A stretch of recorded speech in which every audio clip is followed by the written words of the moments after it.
উফ, তোমরা কমেন্ট করে করে মাথা খারাপ করে দিচ্ছ যে দাদা তুমি কোন ভার্নিশ ইউজ করো, ভার্নিশের ডিটেলস দাও, লাস্টে ওটা তুমি কি অ্যাপ্লাই করো।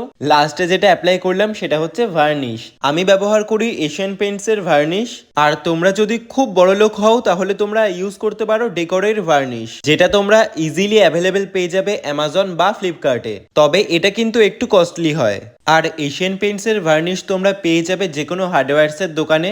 200 ml এর দাম নেয় 100 টাকা কিংবা 80 টাকা সামথিং কিছু একটা। চলো এবার বলি যে ভার্নিশ কি করে অ্যাপ্লাই করবে। তেমন কিচ্ছু না, যেভাবে আমরা রং করি সেইভাবেই ভার্নিশ অ্যাপ্লাই করব।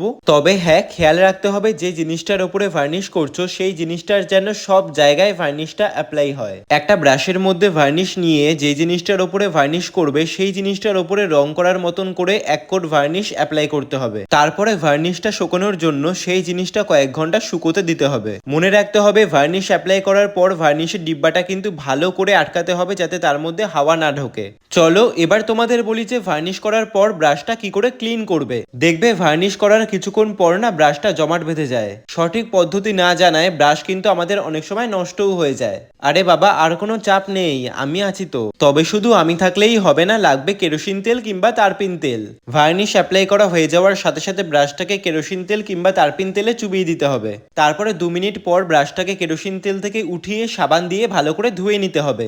দেখবে ব্রাশ আর নষ্টই হবে না। দেখো ভার্নিশ অ্যাপ্লাই করার পর কিন্তু ওয়াটারপ্রুফ টেস্ট করেও দেখালাম, হলো তো বিশ্বাস এবার। আর দেখো ভার্নিশ শুকিয়ে যাওয়ার পর জিনিসগুলোর শাইন দেখো। কি কেমন লাগলো ভিডিওটা? যদি ভিডিওটা হেল্পফুল লেগে থাকে কিংবা ভালো লেগে থাকে অবশ্যই কিন্তু আমাকে কমেন্ট করে জানিও। সকলে ভালো থেকো, সুস্থ থেকো। Bye, follow for more.